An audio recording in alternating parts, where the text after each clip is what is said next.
Thanks so much for spending your morning with us, this first session. I'm Ann Chang. Again, I'm the Green Trip Program Director at Transform, and so today we have a session for you about how are we going to grow and add people, but ideally not have all the traffic to come with it, and how parking policies is really a cornerstone of how to address that, and how what we do with cars when they're not moving around has a huge implication of how much we actually use them on a day-to-day basis, and how to kind of really think about what are the true physical as well as financial impacts, the rippling effects of parking policy.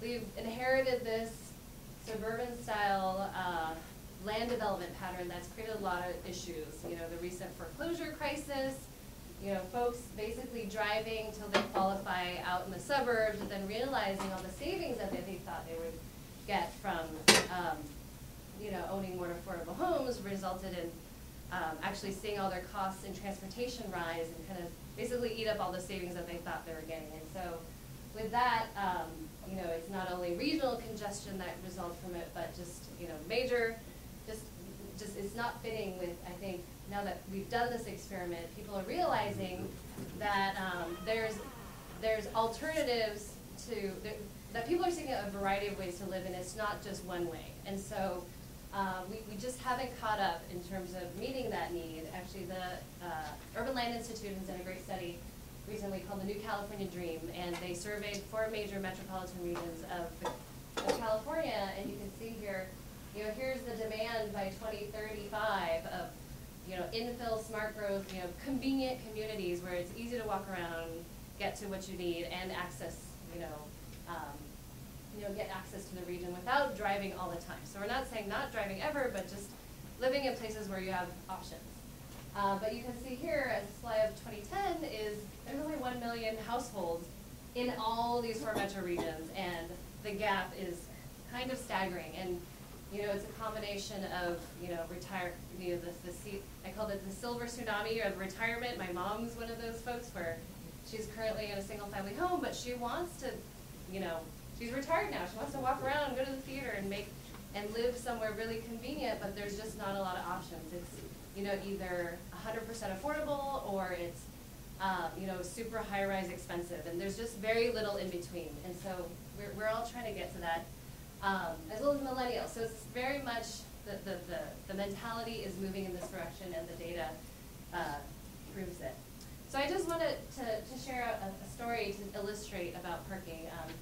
This is my colleague Rosie, who recently moved from Detroit.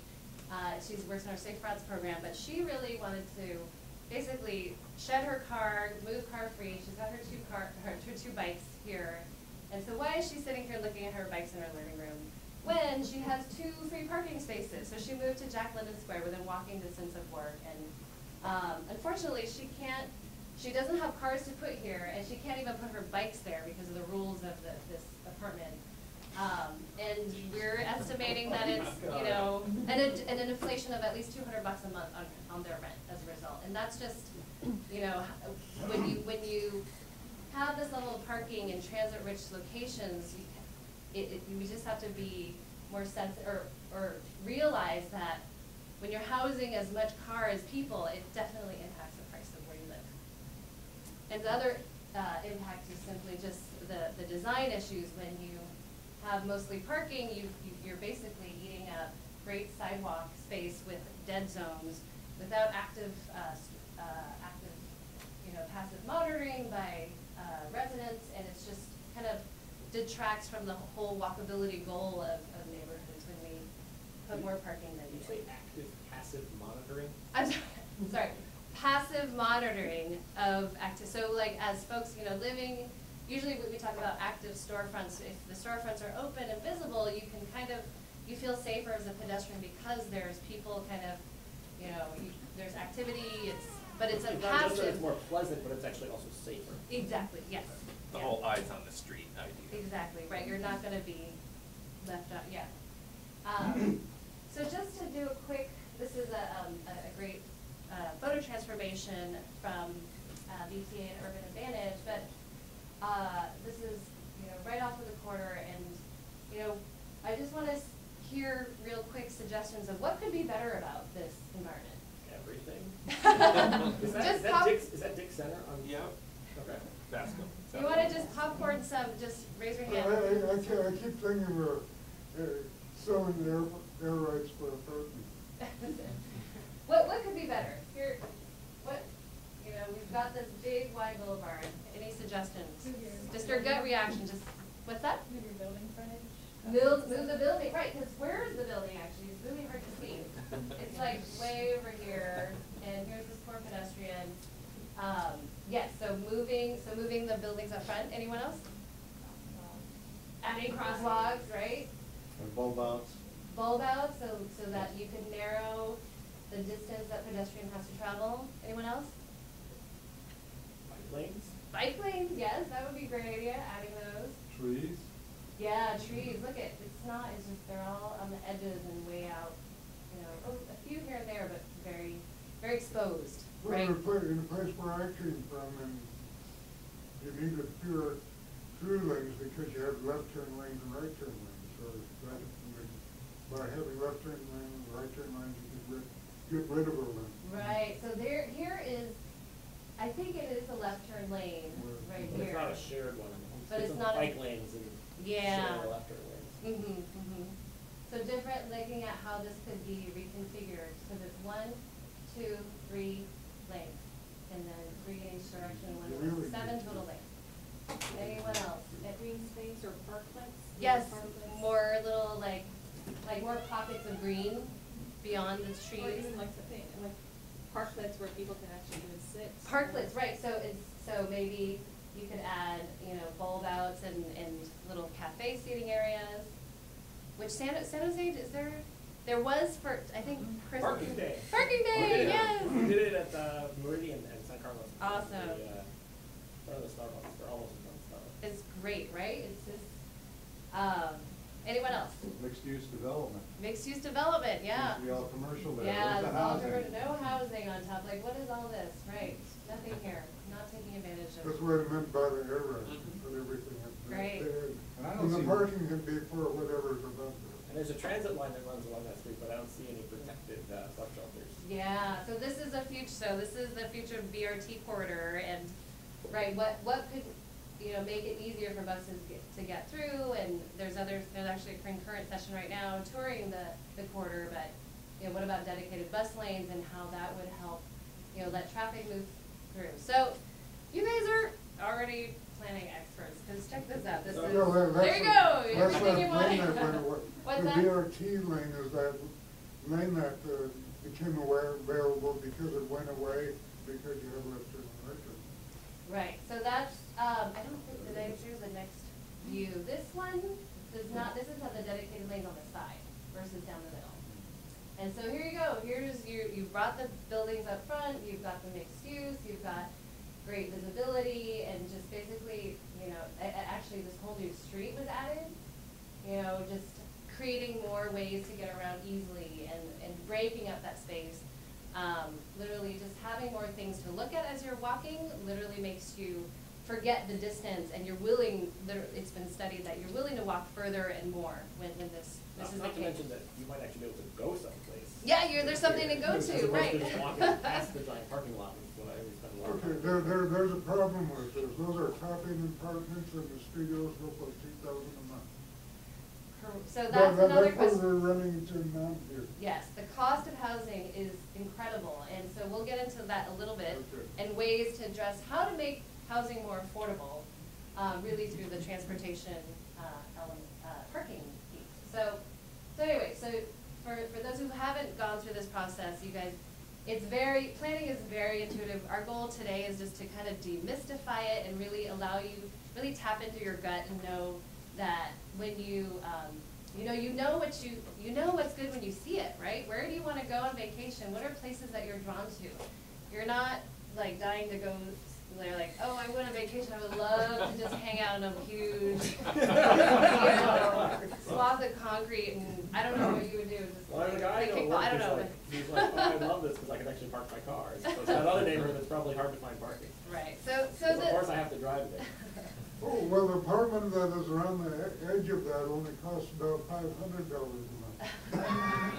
Correct, right, and so this is, so, I mean, if you could, assuming it costs the same, you know, which is, you know, there's mechanisms that Wayne could talk about, you know, where would you rather live, and where would you rather visit, so that's the point. The other piece here is that the parking now is, here's a little garage entry that goes down. So anyway, just want to reiterate just the idea of, you've all talked about, very intuitive, but this is stuff like literally when I was doing design guidelines, like we actually draw out this in design guidelines and say, put the building not back here, but up front, because you get, you know, folks walking along feel like there's protected, there's eyes on the street, there's just, it's just easier to see what's there, and then just as a pedestrian, you're, you know, you're not exposed, and it's really clear that you belong there, and it's not just, you're expecting, you're driving everywhere to get to everything. And so just a couple examples of this corridor right here, just what it looks like and how just down the street, there's great urban bones that we can, you know, think of examples in our own communities and apply them to new places where there's opportunities to change. I think that's, for me as a planner, and to get people to understand what your goal is to think about what are those great places, and being able to call them up and share them. And that's really the best way to get people to understand what your goal is, and not just, you know, in addition to all the little components, the sum total of, you know, we want this place to be like here or there. I think that's just a great tip to think about. So this is just some urban planning via PowerPoint. I encourage you all to do it. I just literally just copied this parking footprint, moved it out, added a bike lane, a buffer. I mean, these are the kind of tools to play with that anybody can play with. You don't have to be a planner, but just to, you know, use the resources there to make intuitive What happens, suggestions. you still get 2 lanes of car traffic though?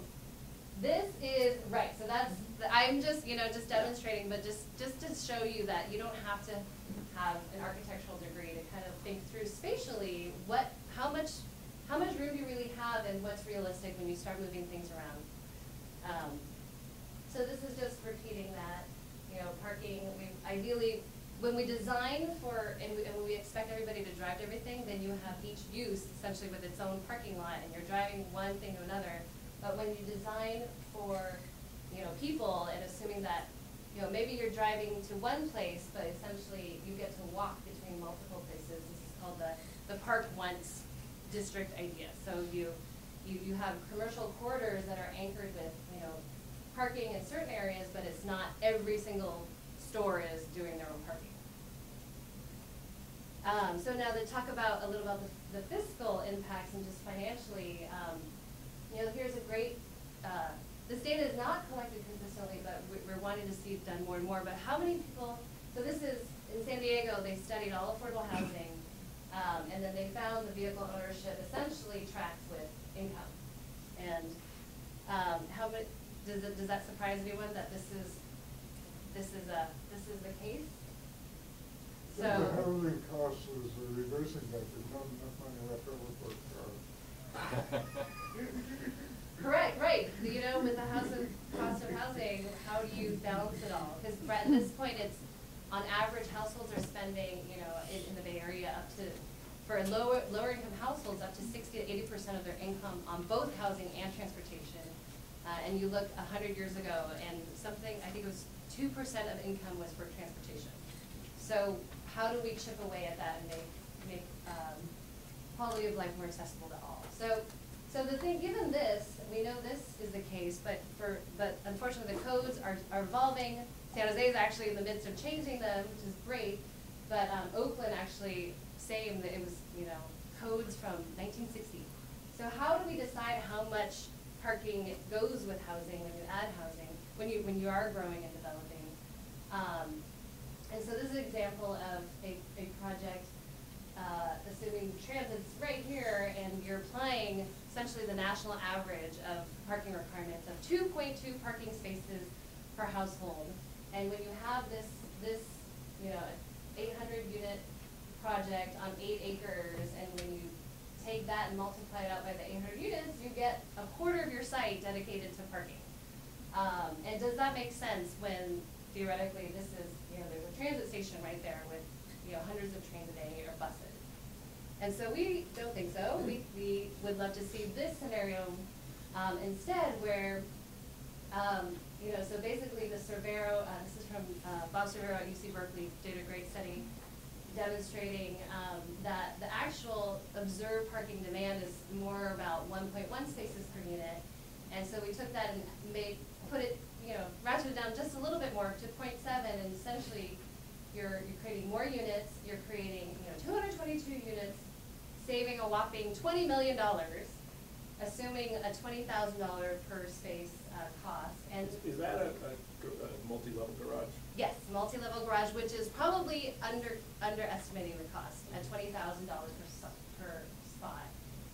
But what we are so excited about is that, when you right-size the parking and you essentially free up resources to cover free transit passes, free car share memberships.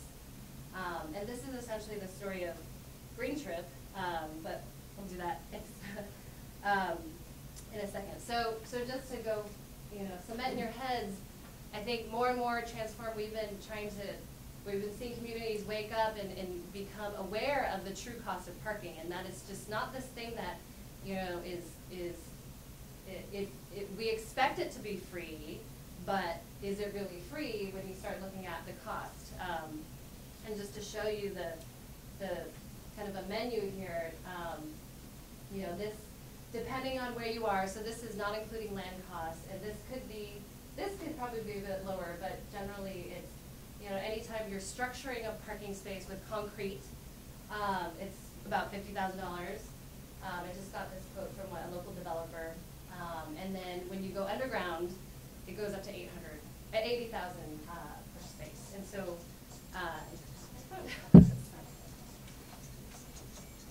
Probably a 5-minute warning. That was great when the guy was like, "What's that noise?" Oh, it's my phone. I did not silence Door my to the window. Sorry about that. Okay. So why not, so how many of you know about VTA EcoPass program?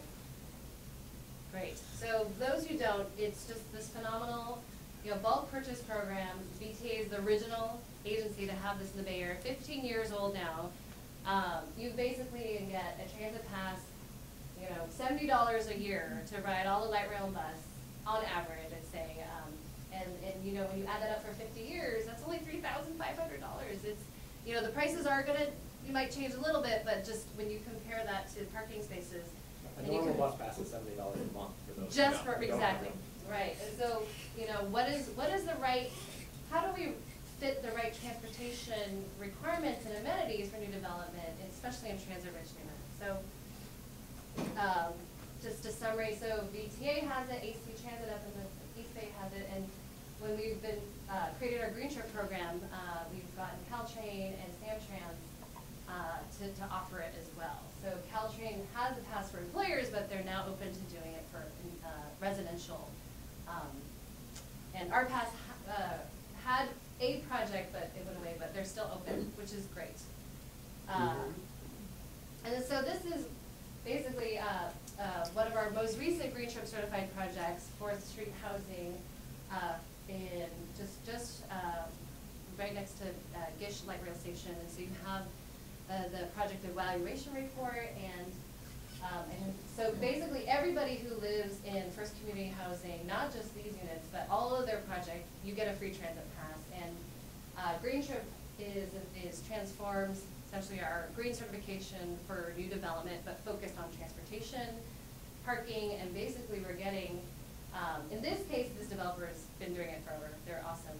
I call them the original Green Trip developers, but over time, there's another handout sheet. Our first 5 pilot projects, we've gotten developers to say, instead of building more parking than needed, they're adding in 40 years of free transit passes.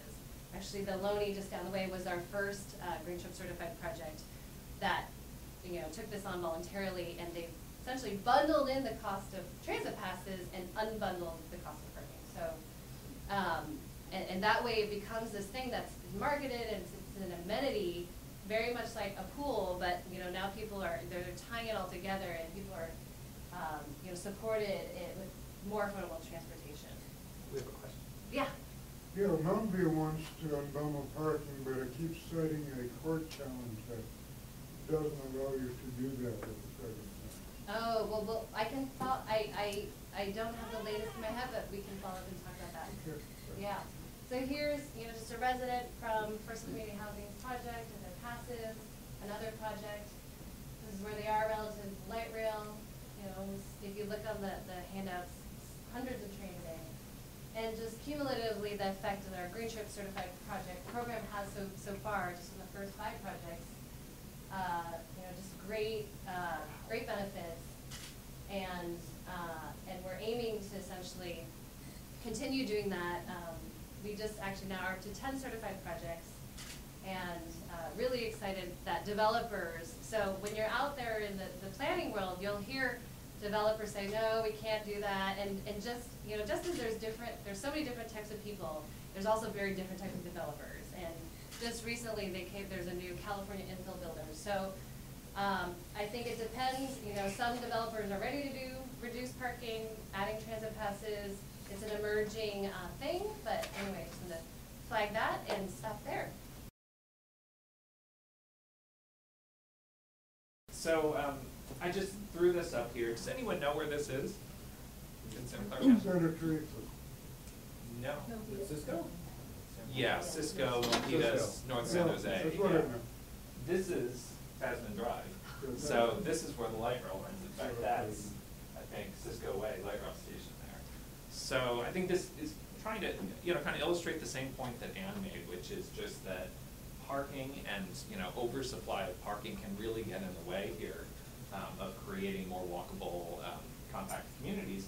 But on the flip side, parking is a necessary part of modern urban life, and it's something that we need to just balance and right size, get the amount right. So I'm going to focus particularly on why this is really important near transit. And as I think we already have talked about, land is scarce in general in Santa Clara County and in urban parts of the Bay Area and urban parts of our country, but particularly around transit. You know that rail transit in Santa Clara County is localized to just specific areas. You've got Caltrain stations in some places, you've got light rail stations, and BART on its way. But if you're not near one of those, you're relying on a different network of transit that's not necessarily the same frequency and quality and user experience. So we want to really try and maximize what we do with the land near rail transit stations. And if you take the light rail, for instance, in North San Jose, you see that it's not really, that the land uses around are not really that supportive of transit. There's a lot of one-story buildings, things that were built well before light rail ever came, big surface parking lots. Think of Ann's image of the building set way back. It's not a good environment to walk around in. But that presents a huge opportunity if you think about it. And North San Jose is actually going through a dramatic change where a lot of that land is turning over to housing and other uses. And that's an opportunity to try and get the parking right this time. So it's kind of that third point here about we've put a big investment in transit, so let's make good use of it. You might have seen that late last year there was an article in the Mercury News pointing out that VTA's light rail system just celebrated its 25th anniversary of the opening segment, the first little piece that was built from Santa Clara to North San Jose. And it wasn't the most complimentary article. If you read, it pointed out that we're among the worst performing light rail systems in the country, and that is a fact. But part of it is the land uses around it aren't that supportive, and we're trying to change that. So getting the parking right is really important. So, we've talked about this already a little bit, the kind of right sizing. It's just sort of the idea of the 3 little bears. You can provide too much parking, and you have the problem of, North San Jose, Milpitas, that the image illustrates, or Ann's picture of Bascom Avenue. But there are downsides to providing not enough parking too. You've got some neighborhood residents here, and you could probably attest to this, that, in a fairly dense urban environment, if you undersupply parking, there's negatives to that too. You can have parking from one use spilling over into others and making it really difficult for people who really need to be able to park close. People with disabilities or people who have children, you know, are hauling things to be able to get to where they want to go. So it's sort of, you know, getting to that just right, the sweet spot of parking that we want to talk about. And this is just by way of quick review, probably most of you know this, that city requirements play a role in determining how much parking we provide, but also the market is a big player here. You know, how much parking people actually demand, reflected basically by how many cars they own and how many they need for their daily lives. So, you know, you can kind of think about it as bars. So if a city sets its parking requirements here, the market may be one way or the other. If the market demands more parking, the city requirements aren't really coming in the way. But what if the market demands less? Then the city requirements are actually the ones that are kind of getting in the way of producing better urban form and, you know, more efficient cities.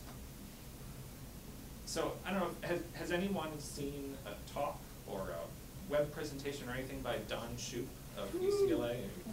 A couple of folks. Shoot dog. Yeah. So if you've heard of Don Shoup, he's a professor of urban planning at UCLA.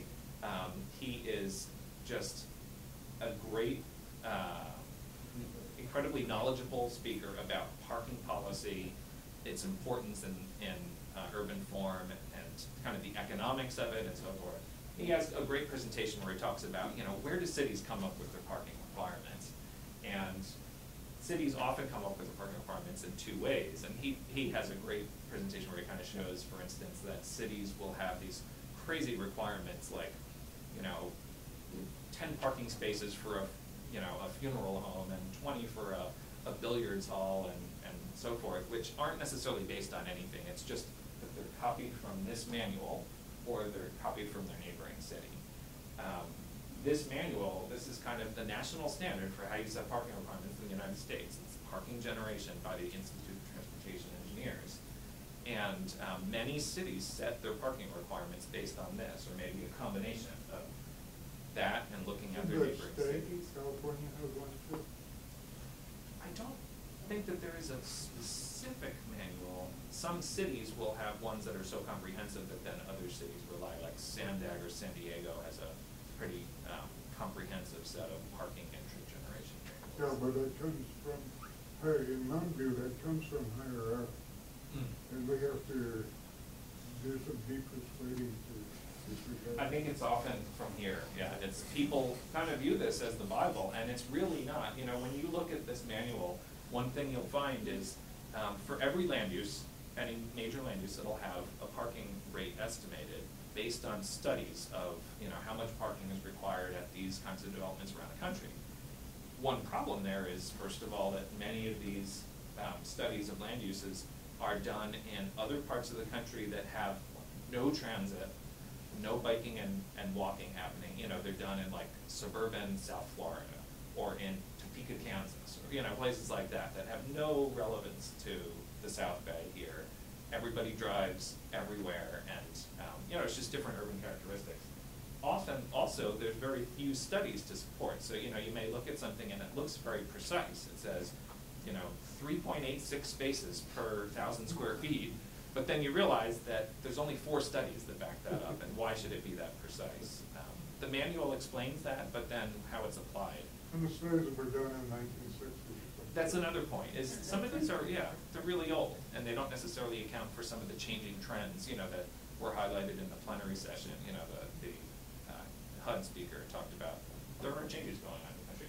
The other thing here is just that cities often look at neighboring cities, and that makes a lot of sense to at least refer and see what other cities are doing. But if other cities are basing all their parking requirements on this, and they're not really ground truthing it with their own local data, then it's sort of just a cycle of not the best information. So that kind of gets to the point that neither method, you know, the ITE or looking at other cities as a science, and getting good concrete local data, adding data points to this is really helpful. And actually, I just want to submit is that, so because the data is from auto-oriented, auto-dependent places that are not mixed use, you're basically, when you use those codes, you're perpetuating places like that. Yeah. And so you really have to think about, if that's what you want, then you should do that. But if you want a different outcome, it's very important to look at and look support cities that are trying to do the right thing. Absolutely, that's a really good point. And Diana, in a few minutes, will talk about an approach that the city of Sunnyvale took, which blended the two, approaches that were mentioned before, but then took a real savvy approach of looking at also local data and bringing it all together, I think, in a great way. So we'll kind of build on this point in a moment.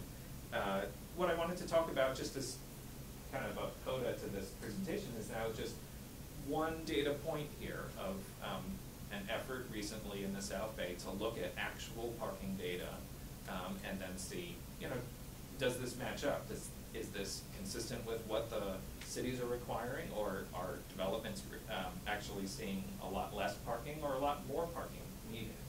And this effort was just a collaboration over a semester class and some effort afterwards between an urban planning class at San Jose State University and staff at VTA.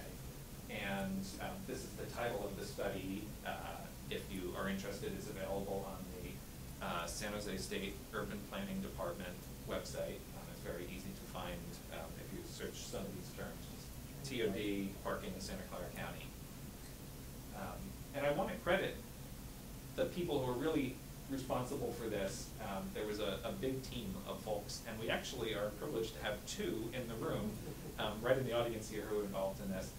So Eduardo Serafin from UC Berkeley Institute of Transportation Studies Tech Transfer really led the effort, was kind of the brain behind the whole operation, you could say. But Justin Meek here was part of the class and continued on afterwards and helped put the whole project report together. And there were some VTA staff involved, and George Schroeder here, who's now with the City of Cupertino, was also involved. And everybody in the class did an amazing amount of work to bring this together, and I think deserve a lot of credit. I think it's a great thing for the students in the audience here to know that, the projects that you work on, in urban planning or whatever area you're studying, often end up, they live on, and they are very useful for folks in practice. A quick rundown of what we were trying to accomplish with this study. The main thing here was just to look at parking utilization at developments near transit in South Bay, and to look at whether it supported other research that had been done in other places. Robert Cervero at UC Berkeley is well known in this area, and he did some research a couple years ago that showed this kind of effect, basically, that there was more parking than needed in the East Bay around BART.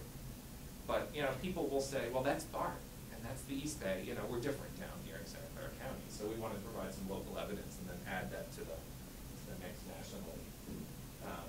This is just a quick snapshot of the study area. This is the rail system in Santa Clara County. Yellow is the light rail, blue is the Caltrain, and the circles here basically represent areas that were targeted for study, and it's a little hard to see, but ones that have a cross-hatching are those where there were actually survey sites included. I'm trying to wrap up here quickly on the study so that we can see if you have any questions and discuss. One thing to emphasize here, as this study focused on developments that had garages and podium style or surface parking, not individual, unit garages like townhouses with their own parking. This was all basically these kinds of developments. So parking underneath, and this one had parking underneath and one or two levels up. Mostly it was kind of mid-rise residential. 12 and 4 a.m. Yeah, so at midnight and 4 a.m. So, if you think about it, when are developments, residential developments going to be fullest parking? It's going to be in the middle of the night. So we're worried about the parking at the Caltrain station. Yeah, so I should make sure that it's clear that this project we're talking about here really focused on residential developments near transit, but not the transit parking itself. That would be a whole nother study, and things have been done on that. So on to a quick snapshot of the findings.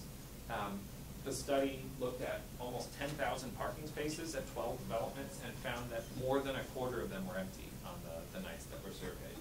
And this is really consistent with that Robert Cervero study we looked at, as well as others recently. It just essentially shows that we're wasting a a lot of money on parking, and we're wasting a lot of land on parking.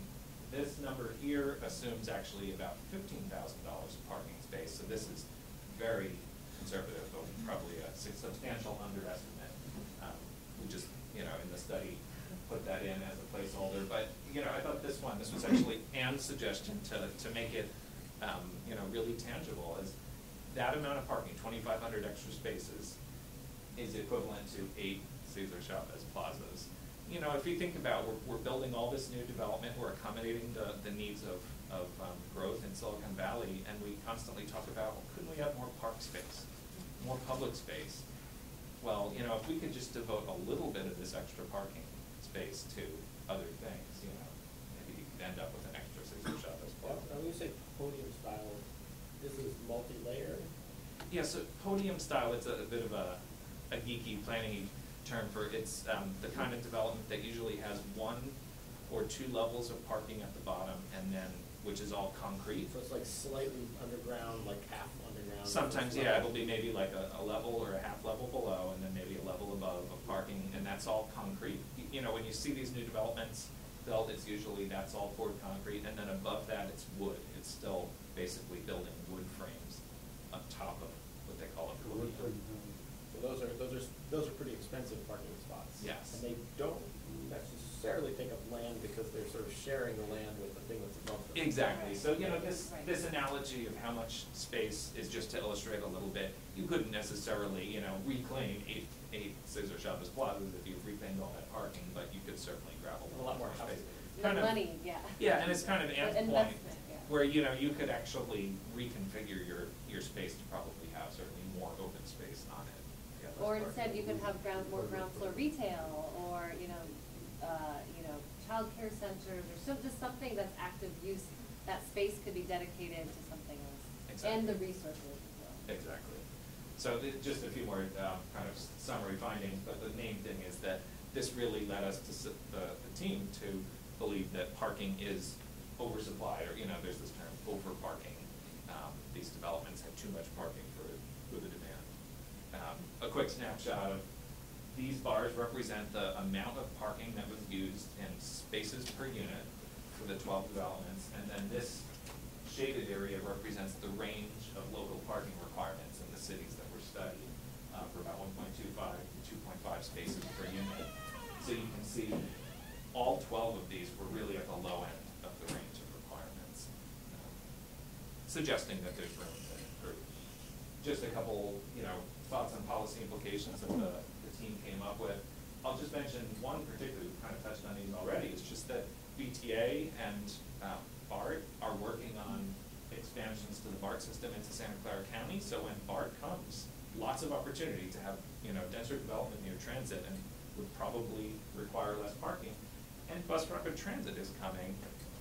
Bus rapid transit is not rail; it's not exactly the same, but if it has generally the same characteristics, substantial stations, good service, and so forth, then it's likely that people would also require fewer cars there. So, big implications for growth in Santa Clara County. On the handout that we distributed, we put a few of these take-home messages. I won't reiterate right now, but to just point out that in addition to these themes, we have a few suggestions for things that you can ask in your own cities. If you see that your city is looking at a new development and sort of wrestling with these questions about how much parking to provide, or your city is revisiting its own parking requirements, the whole, kind of taking on the whole shebang, there are some questions that you can ask. So with that, I'll conclude and see if there are any further questions or comments. I work in the city of Sunnyvale, and we spent the last year looking not at residential, but at non-residential, commercial, Safeway parking standards for the last year. So I'm going to talk about sort of how the rubber hits the road and how these city requirements really can influence the amount of parking that has to be provided, and just the whole design of the way these buildings get built. Going back. Oh, yeah. Power cycle and a parking. Good job. That's great. Getting Right, parking okay. right. So, and our motto for the study for the whole year was getting parking right. So what I'm going to talk a little bit about is what prompted us to study it in the first place, the kind of steps that we took, the outreach that we did throughout the year, and then I'm going to talk a lot about the purpose of the parking we ended up recommending and what City Council decided and where we are today. So why we studied parking. This graph, orange, this is our El Camino Real, this is our biggest boulevard, and orange is parking areas, and the blue is buildings. As you can see, a huge amount of our land is going towards providing this free parking. So what really prompted it was we had a bank that wanted to locate in Sunnyvale, and they came to the planning department, and we said, I'm sorry, but that site doesn't have enough parking according to our code. And they said, no, we're sure this will meet our business needs. And we're like, no, we've got this standard. And then we realized that our standard was from the 80s, prior to ATMs and direct deposits and cash back at grocery stores. And so we had one of the highest parking standards for banks of anything in the South Bay. It was a little alarming, and it was kind of the moment, and City Council said, maybe we need to take a comprehensive look and really update our standards for what's actually happening out there today. And so when we started this, the code basically had one sentence. It says the purpose of our regulations was to provide sufficient on-site parking. Well, okay, but that begs some questions. What do we mean by sufficient? Is there anything else we want to be trying to do with our parking ordinance? So we actually spent a lot of time working with our planning commission and doing outreach on trying to develop a much broader, more comprehensive statement about what we wanted to do with our parking regulations. So yes, we want to provide sufficient parking, but we also want to stimulate economic vitality, and we wanted to balance vehicles, bicycles, and pedestrians in a way so that all types of modes of transportation are comfortable going to places in Sunnyvale. And while looking at ITE and some other standards, we actually kind of developed a performance standard. We wanted parking lots to be about 85% full at average daily or weekly peaks. So there's two key things in here. We don't want 100% full. That's actually bad. You have people circling gas, they're frustrated. That's actually not a good standard. But we also really wanted to move away from Christmas time parking. There's Santa so wants parking. What? Santa wants parking. Yeah, 14 days of the year govern our parking for the rest of the year. Yes. And so we really wanted to take a look at that and say, no, what we're really going for is average or weekly peaks. And we want to make sure that we're meeting those needs. And we can handle some of these Christmas time peaks through other mechanisms. We have something called parking management program, which allows for valet parking, off-site parking, other types of mechanisms, just to manage that 2-week, 3-week crunch period. But really design it for everyday use for our parking standards. So methodology. Rob talked a lot about what planners use. We tend to look at each other, see what they're doing. We look at this ITE manual, which may or may not be reliable. So we try to tap into local transportation firms that have been hired to do parking studies and use some of their results to help inform our standards. And also I spent the better part of my summer touring fast food, restaurant, parking lots, shopping center parking lots, and medical office parking lots. The glamour, right, of being a planner. You at least have like a Medical office because you ate the wrong food. Yeah. you at least have some apps to like enter the data that make it easy, or are you like still tabulating on clipboard? I don't know, counting. Yeah, no, we went to, I used an intern, and we went and we toured. But it was great because it really was an eye-opening moment. We were looking at peak times for these fast food restaurants on Friday at 12:30, and these lots would be 40% empty. We were really overshooting what we need for parking. And that on-the-ground data, I think, really gave our decision makers a lot of comfort that we knew what we were recommending when we moved forward. So we also, of course, we do look at surrounding cities to see what they were doing. And what was surprising was the huge range between all the different cities. You take the same size building, same use, and sometimes the parking could vary by as many as 50 spaces, depending on which city you were locating in. So there's no perfect number, and that was really kind of eye-opening too. There wasn't necessarily a right answer. There's a lot of different kinds of answers out there. You need to turn it on again. It takes a while to turn Yeah. off.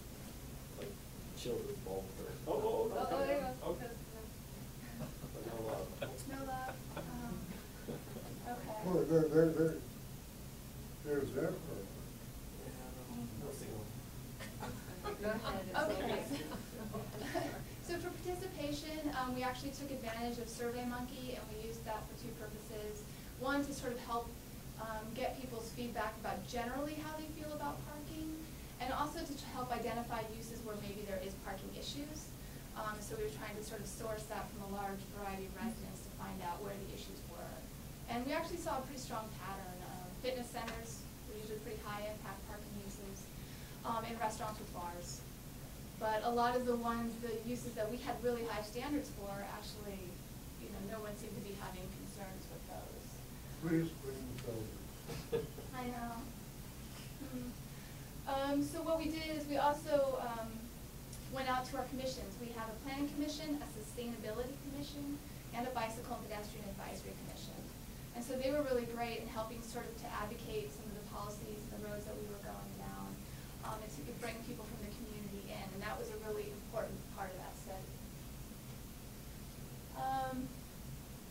So the surveys was pretty, I'm sorry you can't see this. This is a pie graph, and it's exactly 50-50. And the question that I asked was, do you believe a business or property can have too much parking? And I was very careful with my answers. I said, yes, excessive parking is unattractive and discourages walking and biking. Or no, convenient and plentiful parking is important to me. So I got exactly down the middle, 50-50. I was trying not to tilt it. But that was actually quite a step. 50% acknowledged that too much parking is a problem for Sunnyvale. Well, also a parking lot are a hazard to bicycles and pedestrians. Right. I mean, I'm a walker, but hopping over landscaping and walking down drive aisles is not comfortable. So to get somewhere. Especially with cars rushing to a parking space. Yeah. Backing out is a terrible thing. Right? Yeah. It's not a safe situation. And every driver is a pedestrian after they park their car. You have to like navigate that parking. Exactly, and you're kind of weaving down these drive aisles. It's terrible. So as the result of this, we created something called the white paper. And we were trying to keep this kind of technical issue very transparent for the community. So we created a format where we had like a bar chart that compared a particular use, let's say medical office. And we said, okay, this is what Sunnyvale requires, this is what all these other cities require. We put my parking counts on there, gave some sample examples, and a little discussion and recommendation on that page. So the idea was that it would be really useful for anyone. You don't have to be a technical person to open it up, sort of see what's going on, understand why we were recommending what we were. I'll just put in a plug here that I think that that format, just making it really accessible just from looking at Sunnyvale's materials it's a great lesson for any city. So, if you're going to do something that's working on a technical area like this, if you can make it really, accessible in the information that you distribute, that's great. And this is available on our website, so I'll give you the website address at the end so you can go and check it out. So our recommendations at the end were to lower our rates for almost all the uses that we looked at. We just found overall we were just over parking, and keep in mind that we've talked a lot about transit, we've talked a lot about residents, but we were doing this for the whole city. We just found even if you're not near transit, we're just requiring way too much parking. We did find a couple areas where we wanted to create higher rates, but overall I'd say about 75% of them. It's back. We made higher rates. So this was probably one of the biggest policy steps we took.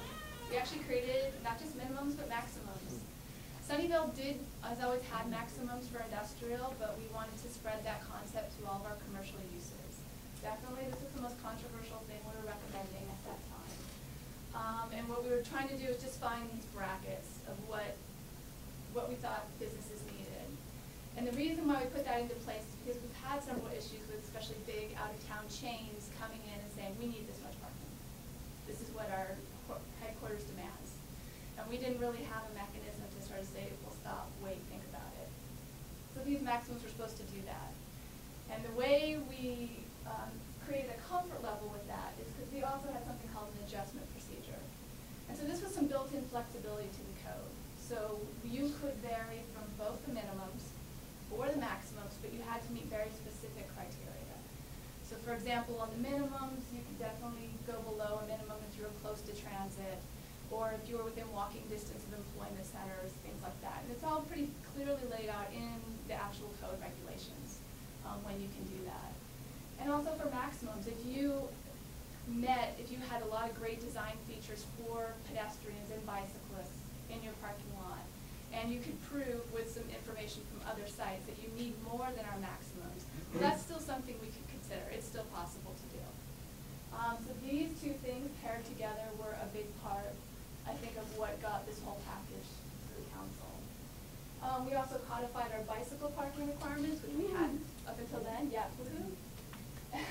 And we adopted a huge range of design guidelines. So to really take into account that you need to create these pedestrian pathways through parking lots, that you need to provide that bicycle parking in a usable, easy to find area, those types of things. And so all the new development that goes through will now be subject to these requirements.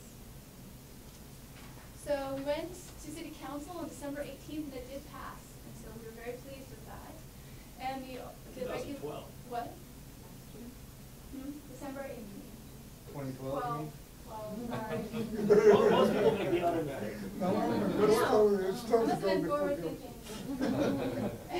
And it went into effect just a couple weeks ago. So we're just starting to see now some of the new development applications coming in with these new design standards, and with the bicycle parking and the pedestrian. So that's kind of exciting to start to see it come So together. as a bicyclist and pedestrian, I can actually tell that Sunnydale has a better, like I realize it just went into effect, Yeah. but compared to Carpentino where I work, it's completely different. I mean, it's not totally, it still has, 9-lane roads that you have to drive across, but Yeah. being able to find a bicycle parking spot is, like at Target, right outside in front, Yeah, we wanted to do even more of that. So my take-home messages were just to take that time really up front to clearly articulate what we're really trying to achieve with the parking. Try not to say something like sufficient. What do you mean by sufficient parking? What are you aiming at? A performance standard really can't help. And I'm kind of looking forward on doing another tour of development in a year just to see. It would be interesting to measure and see, are we getting close to that 85%? Are we, this is something we can all sort of hook onto. And the commission and public involvement and advocacy was huge. Sustainability Commission and Planning Commission really recommending this, I think, gave it that extra push. We also had some external advocacy groups that hosted parking sessions that kind of created this momentum in the city. And I think that really helped. And also making sure that there's some flexibility in the numbers.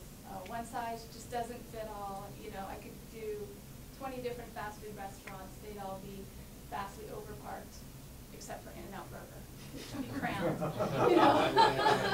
It's business popularity and other things. So even the best design standard, you still need some flexibility built into it. This whole idea of the performance measure is such a great insurance policy for everyone, so that, if folks are adopting that as a guiding principle, that we're all gonna shoot for, 85% capacity, leaving 15% always open, which equates to about 1 parking space for every block space. 1 out of every 7 parking spaces is always available. Then it just gives everybody a common reference point of, okay, we know we'll measure it until we get to here. We'll try different things, and it really gives staff the flexibility to try different things. The technology is changing so quickly, and demographic attitudes are changing. So how do we, stay open and flexible, and really look at the range of tools, but really, the security blanket, I feel like, of this 85% capacity, everybody can agree on when you send someone out to count. Free. What? They're free. They're free. Yeah. They're all free. Currently they're free, but over time, Well, yeah. And Step so by step. We Right. actually had this conversation with our city Yeah. council. We had some members of our city council that was like, why do we recommend any at all? And so we kind of talked about how we need to start taking these steps. That's a huge step to go from requiring all this free parking to charging. So what we're trying to do is start moving down that path. And so Well, in that charging then, so it's a whole nother topic, but just metered spaces and how do you implement charging for parking in a way that's really convenient for the users. It creates availability, and so that as a driver, if you're trying to get somewhere, when you get there, you won't be circling for days. And the technology, of course, San Francisco is piloting right now the SF Park program, where just you can pay by cell phone, you can it's just really easy to tell where parking availability is, and there's online maps that show, so that you're going to where the availability, and you're not just going in circles. But the pricing piece. There's a parking app. Yeah, there's a parking app. And you just go in there, Correct. where you're at, and it shows you all the available. Right, and just upgrading the parking heads to be, take any kind of payment. And ideally, I would love to see a time where, there's these bike link parking lockers that are emerging, and you basically can overpay, pay for like 10 hours, but if you come back early, it credits you back. And I think that's where the industry, the technology's not there yet for regular parking stations, but there's no reason why it can't be. And really eliminating the whole idea of, you're never really gonna, if the trade-off of paying a market price and essentially avoiding ever having to pay a parking ticket. I think everybody, that's kind of the direction for communities. So, any other questions and thoughts? And anyone else who hasn't spoken yet? Yeah. I'm just curious if you guys can touch upon the studies that you did. It seems like you were able to kind of find capacity at the city of Sunnyvale, and also by working with local community schools, or universities and colleges. Did you have any consulting services involved with that? Was there just basically staffed in terms of your budget? Yeah, for this one, it was just staff. Wow. So, yeah. And same thing, go on. Yeah, I was just And gonna say just that you?